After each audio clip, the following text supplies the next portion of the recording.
যতই মনে মনে তৃপ্তি বোধ করেন বিএনপি সবচেয়ে বড় দল, জনগণ যদি মুখটা ফিরিয়ে নেয় আপনার আমার কিন্তু কোনো স্থান নেই। যত বড় যাই হই না কেন, আমরা নিজেরা নিজেরা যত বড় যাই মনে করি।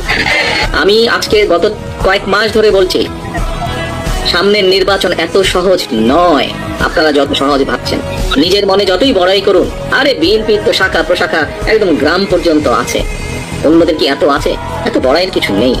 থাকতে পারে একটা শাখা প্রশাখা, প্রিয় সকলবৃন্দ, আমাদের নেতাকর্মীরা তৈরি করেছে সেই শাখা প্রশাখা, গ্রাম পর্যন্ত দলকে নিয়ে গেছে, ওয়ার্ডে ওয়ার্ডে দলকে নিয়ে গেছে, কিন্তু তারপরেও জনগণ ম্যাটার্স, জনগণ ম্যাটার্স। দেখেন, জনাব তারেক রহমানের এই বার্তাটা বাংলাদেশে বিএনপির অনেক নেতাকর্মী এখনো বুঝতে পারেন নাই। 5ই আগস্ট পরবর্তী বাংলাদেশে রাজনীতি আপনাকে কোন সিস্টেমে করতে হবে এটা অনেকে বুঝেছেন, অনেকে বোঝেন নাই। দেখেন, ডাকসুর ভিপি নির্বাচন বা ডাকসুর এই যে নির্বাচন, এটা একটা মেসেজ ক্রিয়েট করেছে। বিশেষ করে বিএনপির যারা নেতাকর্মীরা আছেন শুধুমাত্র ফেসবুকে সারা দিন রাত জামাতকে নিয়ে বিভিন্ন বক্তব্য দিচ্ছেন, শিবিরকে নিয়ে বক্তব্য দিচ্ছেন। এলাকায় আওয়ামী লীগ করছে, ভাই ভালো মানুষ ছিল, কিন্তু আপনার তারে পছন্দ হয় না, তার সামাজিক অবস্থান আপনি দেখতে পারেন না, একটা মিথ্যা মামলা ঠুকা দিচ্ছেন। আপনার হাতে একটু ক্ষমতা আসছে, থানা পুলিশের মধ্যে কানেক্টিভিটি আসছে, তারপর আপনি বাস স্ট্যান্ড, টেম্পো স্ট্যান্ড এলাকার যে লোকাল মসজিদ, মাদ্রাসা, স্কুলের কমিটি, বাজার কমিটি, আপনি গায়ের জোরে গিয়ে নিয়ে সবকিছু আপনারা নিজেরা নিজেরা করে যে দখলদারিত্বের খেলা শুরু করছেন অনেক জায়গাতে, এগুলা এটার কিন্তু ইফেক্ট তৈরি হবে। জনাব তারেক রহমান যে কথাগুলো বলছেন, আপনি বুঝতে পারছেন যে উনি কি বুঝাইছেন? 5ই আগস্ট পরবর্তী বাংলাদেশে একটা জিনিস কিন্তু এখন নীরব ভোটের একটা বিপ্লব হবে। এখানে আওয়ামী লীগ হচ্ছে একটা ফ্লোয়িং এবং সুইং ভোটার এই মুহূর্তে। জামাতের নিজস্ব ভোট ব্যাংক আছে, বিএনপিরও আছে, কিন্তু জামাত এবং বিএনপির এই নির্বাচনে ক্ষমতায় কারা যাবে সেটা কিন্তু নির্ধারণ করবে আওয়ামী লীগের ভোটগুলা। যদি এই ভোটারগুলারে ম্যানেজ করে আপনি ভোট দেওয়াইতে পারেন। দেখেন, আওয়ামী লীগের নেতা যারা আছে দুর্নীতিবাজ, তাদের হিসাবটা আলাদা, তারা দেশ ছাড়া গেছে, কেউ পালায় আছে, কেউ মামলার আসামি হয়ে আছে, কিন্তু লোকালি আওয়ামী লীগের যারা সাপোর্টার আছে, ভালো মানুষ আছে, আওয়ামী লীগে করছে, দলের জন্য রাজনীতি করছে, মূল্যায়ন পানে আওয়ামী লীগের সময় নির্যাতন হয়েছে, এই মানুষগুলোও বাংলাদেশের বিভিন্ন জায়গায়, বেশিরভাগ বিএনপির নেতাকর্মীরা নতুন ক্ষমতা পায়া এই যে মামলা হামলা, দৌড়ানি, দখলদারিত্ব দিচ্ছেন। 10% জায়গাতে অন্য দলও আছে, 5% জায়গায় জামাতও আছে। তবে রাজনীতির খেলাতে জামাত কিন্তু অনেক দূর এগিয়ে গেছে। আমরা বড় দল, ওই যে তারেক রহমান বলছিল না যে একদম গ্রামে গঞ্জে আমাদের শাখা প্রশাখা আছে, দেখলেই দেখি মাঠের মধ্যে হাজার হাজার মানুষ, কিন্তু ভোটের বিষয়টা কিন্তু ব্যতিক্রম ছিল। আপনি ডাকসুতে ভোটের ব্যবধানটা দেখছেন, ব্যবধানটা জিয়া হলেও আবিদের পরাজয়, এমনকি আবিদের সাথে ডাকসুর যে ভিপি সাদিক কায়েমের যে ভোটের পার্থক্য আপনি খেয়াল করছেন, তিনটা বড় বড় পদে। তো এই ঢাবিতে আমরা তো দেখছি যে ভাই ছাত্র দলের জয় জয়কার, এই ঢাবিতে তো আমরা এত কিছু দেখছি, কিন্তু আজকে দেখেন এই ঢাবিতে আজকে নীরব ভোটের বিপ্লব হয়েছে। শিবির খারাপ, জামাত খারাপ, ভালো, সেটা আপনি প্রতিদিন টেলিফোনে অথবা সোশ্যাল মিডিয়া প্ল্যাটফর্মে অথবা এলাকার মধ্যে রাজনৈতিক বয়ানে এগুলা বইলা মানুষের মধ্যে আপনি কোনো অনুভূতি তৈরি করতে পারবেন না। আপনাকে যেটা করতে হবে ভালো কাজ। এই মুহূর্তে নির্বাচন নিয়ে খুব বেশি দিন কিন্তু আর নাই। সো নির্বাচনের আগ মুহূর্তে আপনার যেটা দরকার, বিএনপির একজন নেতাকর্মী হিসেবে এটা আপনাদের জন্য আমাদের একটা মনে হয় যে একটা বার্তায় আমার কাছে মনে হয় যে যেভাবে নিতে পারেন। আবার কেউ বলেন না যে তুই জামাতের এজেন্ট হয়ে গেছিস, কারণ বললো তো এগুলোই ভাবেন। আপনি যদি মনে করেন যে আগামী দিনের নির্বাচনে আপনাকে জয়লাভ করতে হবে, তাহলে তারেক রহমান যেটা বলছেন এটা আপনি অনুধাবন করতে হবে। আরে কি এলাকায় তো আমরা ছাড়া কেউ নাই, কমিটি টমিটি আমরা, যেখানে খানা আছে ওইখানে আমরা, আওয়ামী লীগ যা খাইছে আমরা তা খাবো, এগুলো মানুষ দেখে, মানুষ বোঝে। নির্বাচন সুষ্ঠু হলে ফলাফল কিন্তু রাতারাতি বদলাই যেতে পারে। আর জামাত অতীতের যে কোনো সময়ের তুলনায় তারা কিন্তু ব্যতিক্রম। আপনি দেখছেন তাদের যে সেলিব্রেশন স্টাইল, নামাজ পড়া, সেজদা দিয়া, এবং কি তাদের ভিপির বক্তব্য শুনছেন, সাদিক কায়েমের বক্তব্য যে আমি ভিপি না, আমি তোমাদের ভাই, আমি তোমাদের বোন, এই জিনিসগুলা সাধারণ মানুষের, সাধারণ স্টুডেন্টদেরকে টাচ করা যায়। এখন যে যোগটা চলে আসছে 5ই আগস্ট পরবর্তী বাংলাদেশে, গায়ের জোর দেখাবেন, ধমক দিবেন, মামলা একটা দিয়ে দিবেন, কথা বললে গিয়া ওই এটা করবেন সেটা করবেন, ভাই এই কাজগুলা আপনার ভোট নষ্ট ছাড়া আর কিচ্ছু করবে না। আরেকটা জিনিস আছে যে এক এলাকায় একাধিক প্রার্থী যেসব জায়গায় আছেন, এক নেতা আরেক নেতার কর্মচারীরে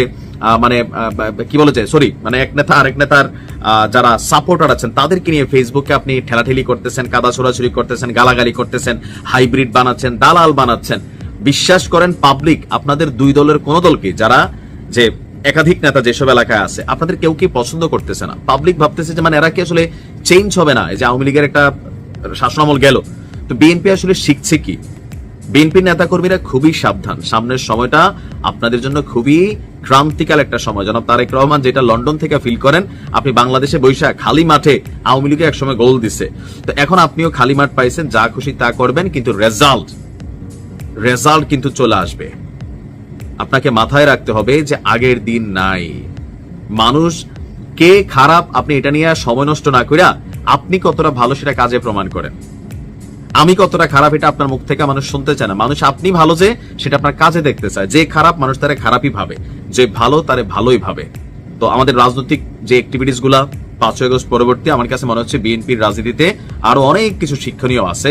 অন্তত ডাকসুর নির্বাচনের ফলাফলকে কেন্দ্র করে সতর্ক হন, নয়তো ওই যে তারেক রহমান বলছে না যে জনগণ যদি একবার মুখ ফিরাই নেয় কাউকে খুঁজে পাওয়া যাবে না। এটা হচ্ছে বাস্তব। একটা অদ্ভুত ঘটনা ঘটেছে গেল কয়েকদিন আগে টিএসসিতে বা ঢাকা ইউনিভার্সিটিতে এই ডাকসু নির্বাচনকে কেন্দ্র করে একটা স্লোগান আমরা শুনছিলাম যে তুমিও জানো আমিও জানি জামাত শিবির পাকিস্তানি, তারপরে আবার সাদিক কায়েমের নামটাও ব্যবহার করা হয়েছিল।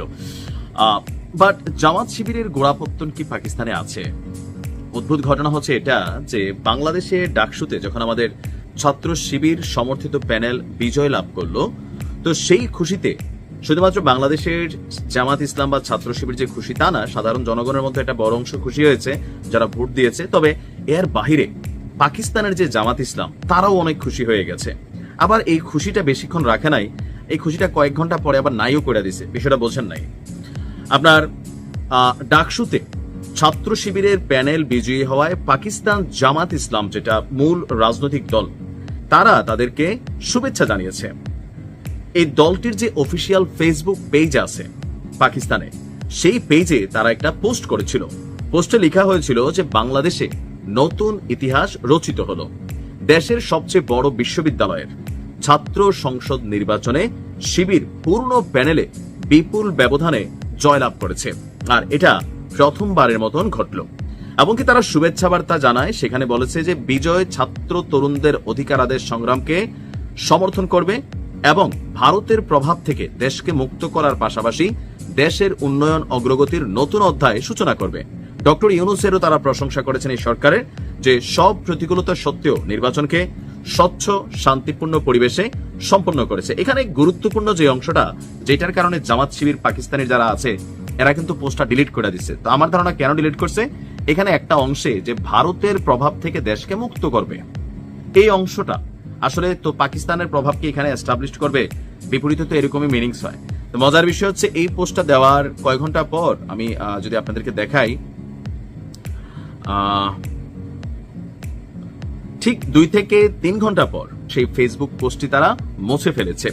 এখন ডিলিট করা পোস্টে যা ছিল আমরা একটু আগে আপনাদেরকে যা বললাম, এখন কেন আসলে এই পোস্টটা ডিলিট করলো, কেনই বা দিল, সেটা একটু রহস্যজনক একটা কি বলা হচ্ছে বিতর্ক ধরেন অথবা তর্ক ধরেন তৈরি করেছে। দেখেন, জামাত শিবির বাংলাদেশপন্থী, জামাত শিবির পাকিস্তানপন্থী, জামাত শিবির তুরস্কপন্থী, জামাত ইসলাম কিন্তু একটা international one kind of Islamic organization. তো পাকিস্তানের পক্ষ থেকে এই শুভেচ্ছা বার্তাটা কোথাও না কোথাও কোনোভাবেই এটা আমাদের যারা ছাত্র শিবিরের যে প্যানেলটা বিজয় লাভ করছে তাদেরকে আসলে পজিটিভ কোনো ভাইব দেয় নেই। এই পোস্টটা এই আমাদের ছাত্রদের জন্য নেগেটিভ একটা ভাইবের বিষয় আসছে। তো এশিয়া ভিত্তিক যেহেতু রাজনীতি, এখানে এই মুহূর্তে ভারতের বিরুদ্ধে যে একটা অবস্থান আছে বাংলাদেশের বেশিরভাগ মানুষের, সেগুলো আমাদের ইন্টারনাল সমস্যার কারণে, এমন না যে পাকিস্তানের সাথে প্রীতির কারণে বা আওয়ামী লীগ ভারতপন্থী বিষয়টা এরকম না। বাংলাদেশের জনগণের যে অংশটা ভারতকে অপছন্দ করে, এখানে বিষয়গুলো আমাদের আভ্যন্তরীণ স্বার্থে। তার মানে এই না যে পাকিস্তানের সাথে কি আমরা প্রীতি তৈরি করব। পাকিস্তানের সাথে রাষ্ট্র টু রাষ্ট্র হিসেবে ব্যবসা বাণিজ্যের জায়গা থেকে পাকিস্তান যদি 1971 ইস্যুতে তারা সরি বলে, তখন তাদের সাথে ব্যবসা বাণিজ্য সামাজিক সম্পর্ক করতে আমাদের কোনো মানে কি বলা হয় যে অনীহা নাই, কিন্তু সিস্টেমে তাদেরকে আসতে হবে। এখন আপনি কি মনে করেন যে পাকিস্তানের জামাত ইসলামের এই অ্যাক্টিভিটিসটা আসলে কোন লাইনে গেল, বা এটা আসলে কেমন ধরনের বালখিল্যতা হইল? একটু কেমন হইল না?